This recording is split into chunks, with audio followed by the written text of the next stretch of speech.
Hi there, I'm Team Shelton. I'm the designated broker at Life Real Estate, and I'm also part of Team Shelton. My daughter Emma works with me. My husband works with me behind the scenes. And today I want to talk to you about county islands in Arizona.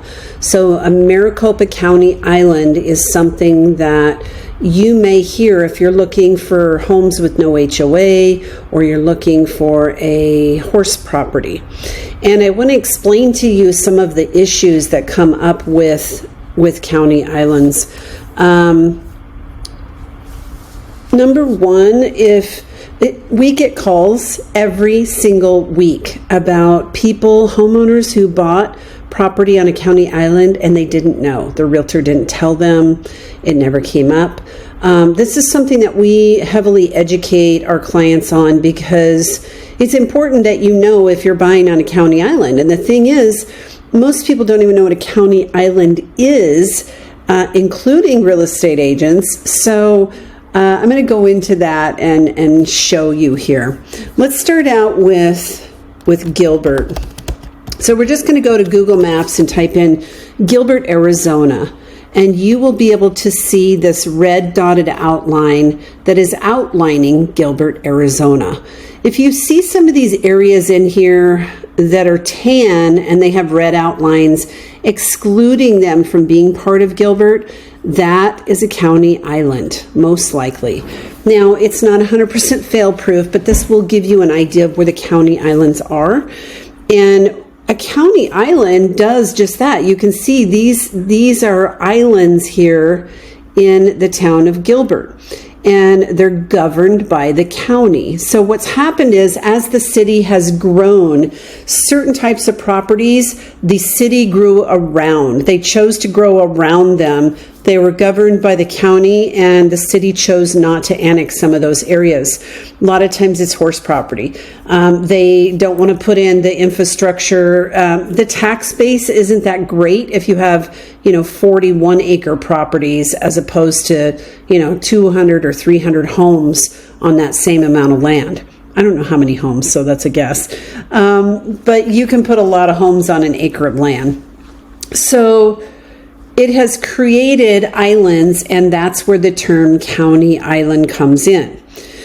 Some of the issues that you'll have with county islands, or you potentially could have with county islands, I'm going to move this up here, is internet, fire service, could potentially, affect your insurance, possibly.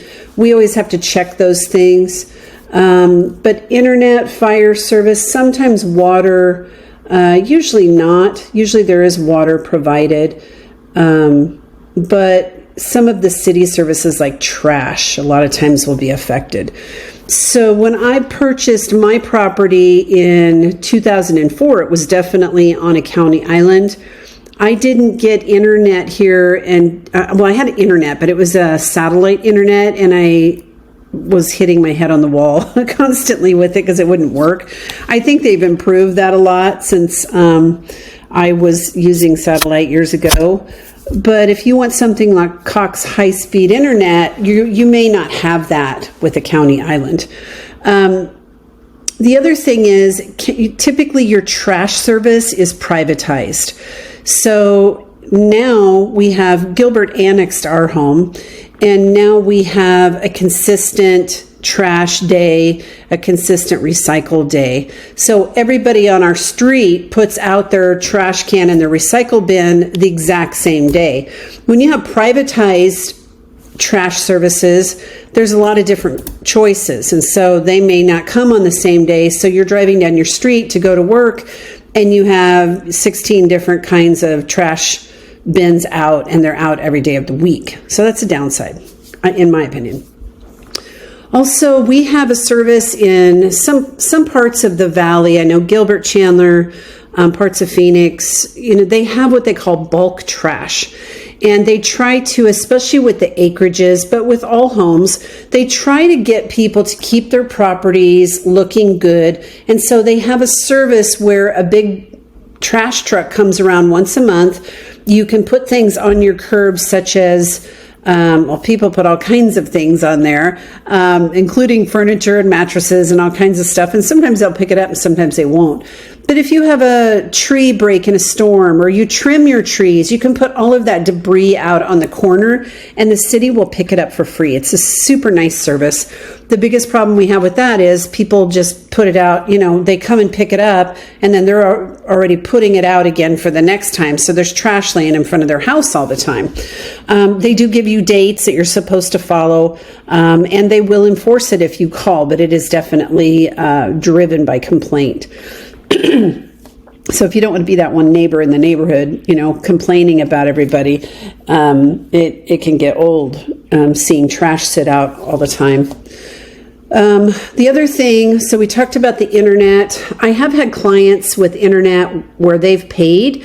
I had one gal, she paid, I think it was like $3,300. It was at the street and she brought it into her property. So that can be quite expensive to do. Also, you want to be aware that when you call Cox, for years, I knew as the city of Gilbert grew around us and there was new construction going on all around us, that all of those homes had Cox Internet. And so I would call and I'd say, hey, I want to sign up for service. I'd give them my address and they would say, oh, yes, we have it in that area. And then the guy would come out and he'd be like, oh, no, we do not have it in that area. So just calling Cox and asking them is not enough. We ask you to talk to the neighbors, ask them some of these questions. So there's that. What was the other thing I said? So there's trash. Oh, fire. So some of the towns have a service and it's actually a privatized fire company. And it's called Rural Metro. You can look it up. You can Google it.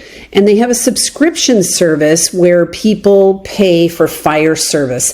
If you are in a county island, you definitely want to check to see if that is something you need to do. Because if you're not annexed by Gilbert or Chandler, or whatever city you're in, you're not annexed, you may have to pay that privately, and it's because it's not included in your taxes with the county. The county may not supply fire service. And some of them do. So it can get confusing for people. Quite frankly, sometimes it gets confusing to me.